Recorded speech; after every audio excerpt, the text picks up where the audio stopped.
Most of the Eskimo people in the world live in the Arctic regions of North America. Altogether, there are only about 35,000 Eskimos. Here in the frozen north, the land is barren, and food is very scarce. Our villages are small and far apart. In this Arctic region, the summers are short and cool. Our winters last for nearly 6 months and are very cold and stormy. My home is one of the snow-covered houses in the village called Point Hope. It is on the shore of the Arctic Ocean in northwestern Alaska. Our lighthouse helps us to find our way across the flat, snow-covered land. Even in the summer, only a few ships come to Point Hope. None at all come after the winter storms begin in November. Our people depend upon the cold waters of the Arctic Ocean for much of their living. Alaska is a territory of the United States, and the Eskimos who live here are American citizens. My name is Harry. Vera is my sister.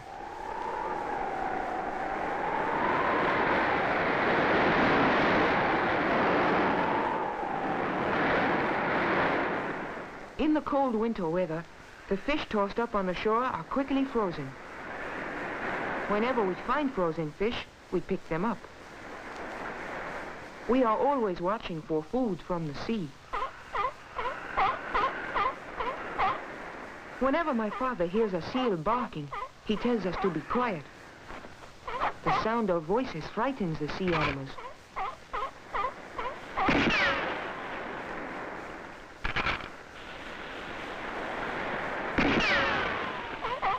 From seals, we obtain food and clothing. When father kills a sea animal, he throws out a hook on the end of a long line to haul the catch ashore.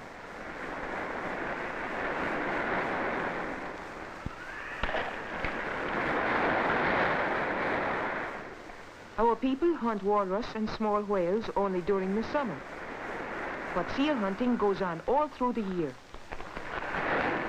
Sometimes we hunt them from the shore, sometimes from boats, and other times we catch them by cutting holes in the ice. It is too cold for us to have farms. Only by hunting and fishing can we get enough to eat.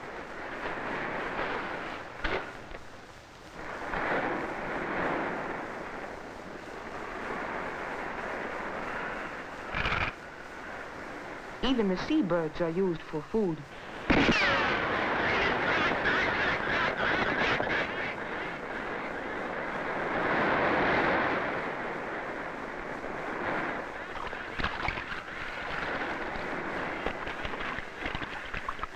The loon my father has shot is brought to shore in the same way as the seal.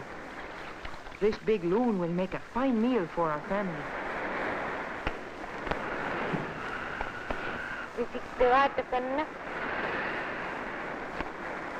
If we Eskimos were not good hunters, we would all starve to death.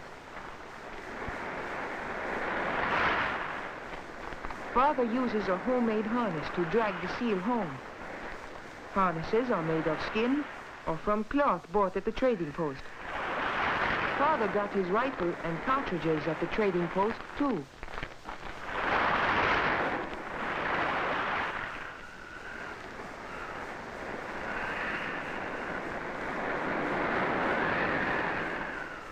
Like most Eskimo villages, Point Hope is close to the ocean. Although in summer we have many hours of daylight, from November until February, we will not see the sun at all. It is already so cold that our seal and loon have frozen during the short trip home. But no matter how cold it is out of doors, our home is always comfortable. For cooking, Mother uses an iron stove bought from the trading post. The stove heats the one room of our house. We use driftwood when we can find it, but most of our meals are cooked over a fire of seal fat. This is called blubber and makes a very hot fire. We eat lots of raw fish. When fish are frozen, we let them thaw so the skin will come off easily. Explorers who come to the Arctic have grown to like our meals of raw fish.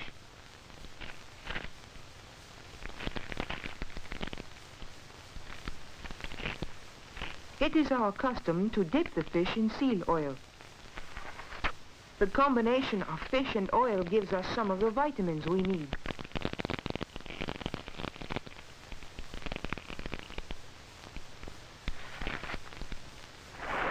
Most of the wood we have is found drifting in the ocean, for trees cannot grow in our land of snow and ice. My father uses his yupik to bring in a floating log. The yupik is his open boat. He also has a boat called a kayak, which is covered. Some of our boats are made of skins stretched over frames of walrus bone. Others we make from canvas and wood bought at the trading post. We Eskimos continually watch the shoreline, always hoping that something useful will come floating in from the sea.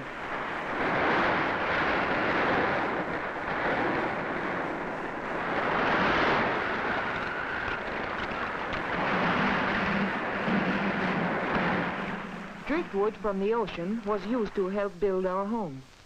The walls are made of wood and stones, banked with earth and snow. During the long evenings, Father makes bracelets or other trinkets from the ivory of walrus tusks.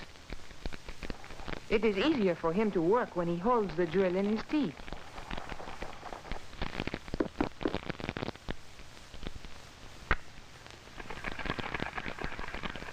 My mother, like all Eskimo women, is very good at making boots and fur clothing.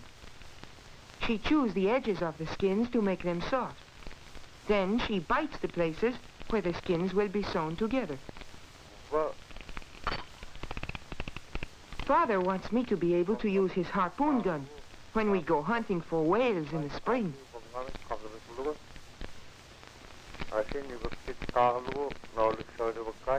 Mother is teaching my sister to sew.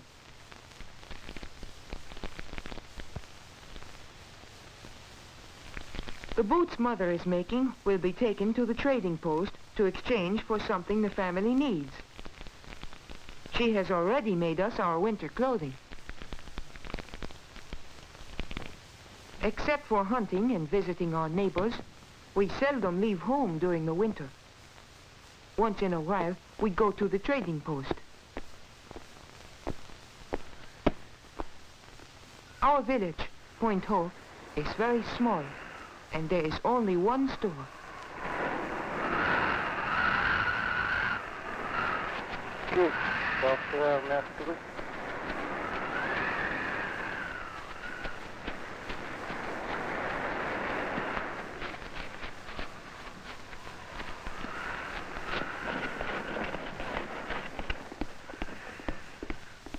We have seen everything the storekeeper has on his shelves many times before, but we enjoy looking at them again.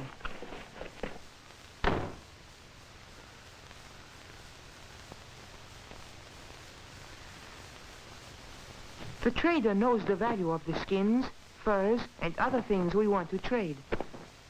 He will send them to stores in the cities of southern Alaska.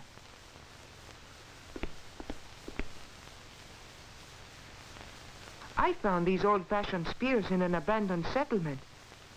Perhaps some museum will want to buy them from the trader.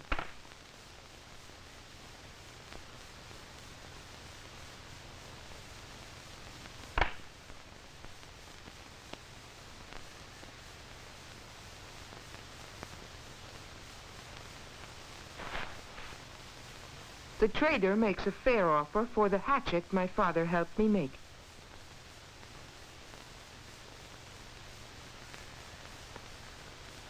Many more things can be bought at the trading post than when my father was a boy. Ships and airplanes have brought us into closer contact with the rest of the world. We buy the things we cannot make ourselves. Trading is the only way in which we can get many of the supplies we need, for almost nothing grows in our cold land.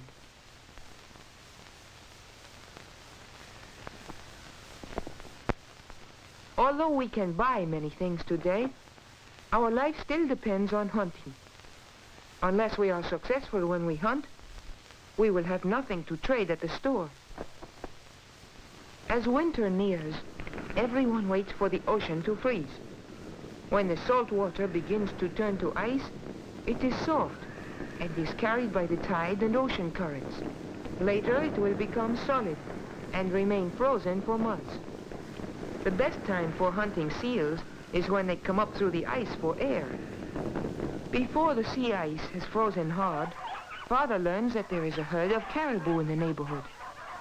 We take the dog team because we need the sled to carry supplies and to bring back the caribou meat if we are lucky.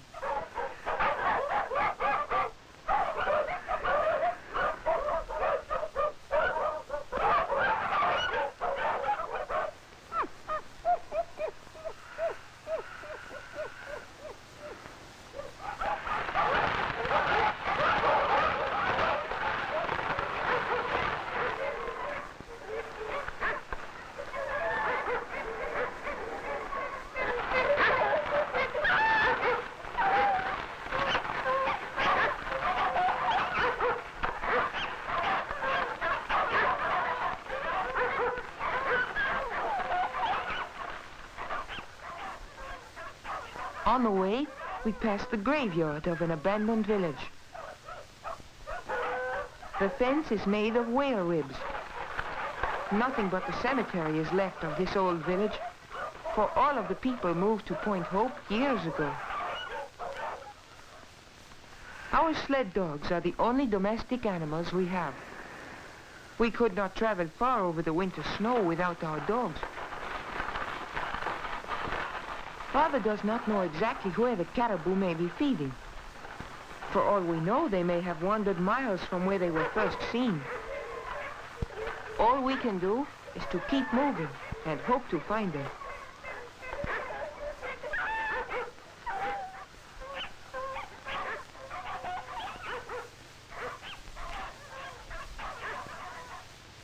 When we come to a place where the snow is soft, the dogs have difficulty hauling the sled.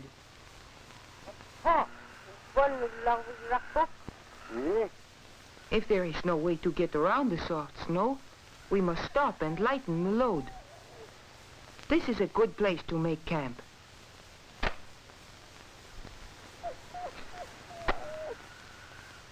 We have brought enough food and fuel for several days. To build a shelter, we cut blocks of snow for the walls.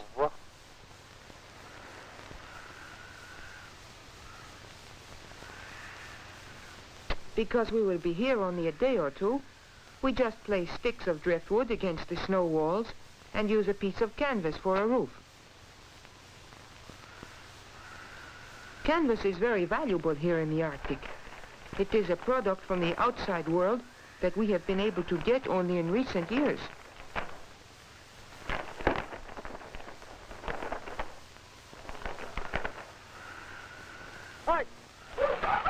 Now that the supplies have been stored at the camp, our dog sled can travel fast, even over soft snow. When Father thinks we are near the caribou, we leave the sled. By turning it on its side, we keep the dogs from running away with it.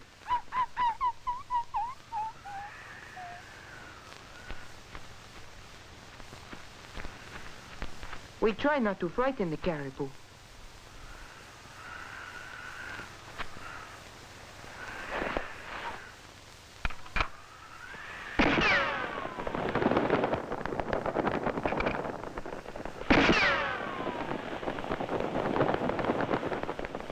Father is a good shot. We hope that the animal he has shot is fat, for we must eat fat meat to keep our bodies warm during the cold winter.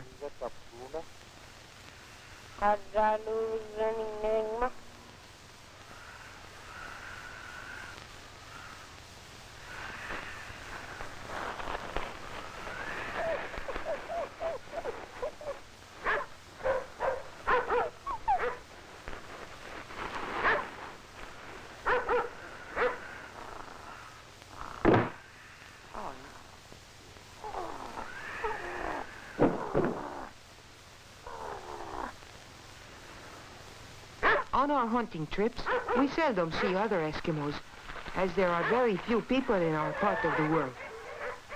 It often takes a day by dog sled to reach the nearest village. With so few of us living on so much land, we do not expect to meet other hunters from our own or neighboring villages, even when the weather is good.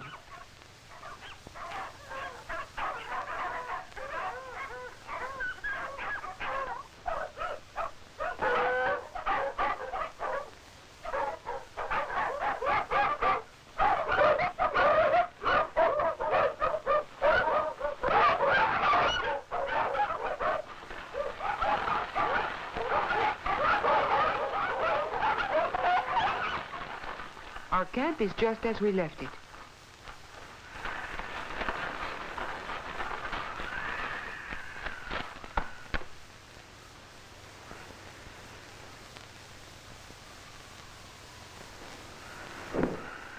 We must skin the caribou before it freezes.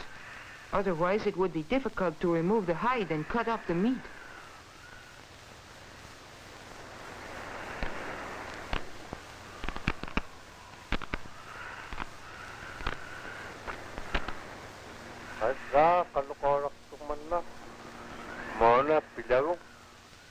My father teaches me to care for the hides and the meat. By cutting and skinning the animal first, we make the load lighter. Only the useful parts of the caribou will be carried home.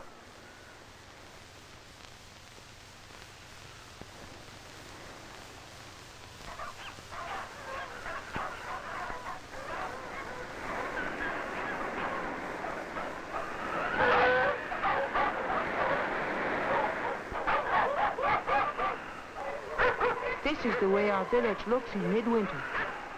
Until spring, the snow will become deeper, and in some places the wind will pile it in drifts many feet high. Sometimes the thermometer will register 50 degrees below zero.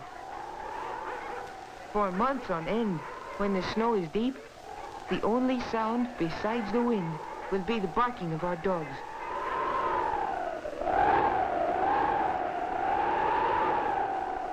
Father and I have been lucky on our hunting trip. We are coming home with caribou meat to add to our winter supply of food. We keep the frozen meat on a framework of driftwood. It is high enough above ground so that snow will not bury it. But what is more important, our dogs cannot steal it. My puppy has made a nest deep in the snow to protect himself from the wind. We are happy to get inside the house on a cold day like this.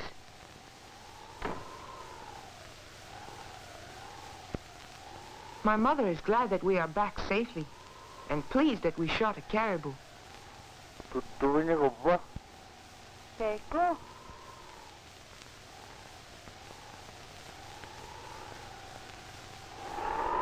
Sometimes on winter nights, we go to neighborhood parties at the schoolhouse.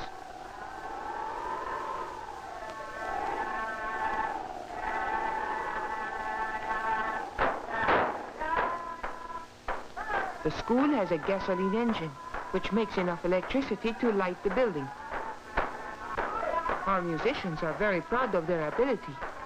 The music is played on Eskimo instruments.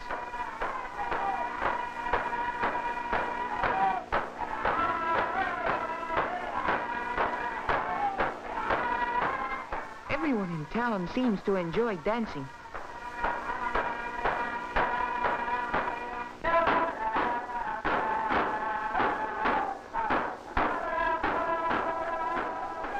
We think our Eskimo village is a pleasant place, even though it is in one of the loneliest parts of the world. In order to get enough food and clothing for ourselves, everyone must work hard. We depend for help on our faithful dogs. It is because Eskimos hunt and fish and make use of everything which nature provides that we are able to live on the cold, barren shores of the Arctic Ocean.